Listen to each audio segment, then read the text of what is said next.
Need to create a new Windows 11 user account without reinstalling Windows? Whether it's for a family member, coworker, or a separate work profile, there's a built-in tool that lets you do it in less than a minute. Here's the fastest method. First, press Windows plus R to open the Run dialog. Type NetBEWIS and click OK.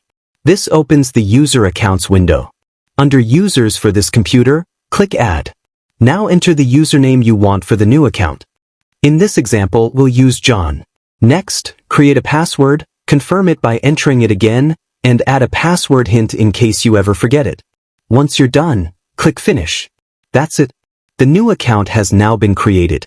If you want this user to have more or fewer permissions, select the account, click Properties, then choose the appropriate access level, such as Standard User or Administrator. When you're finished, click Apply, then OK to save your changes. And that's all there is to it.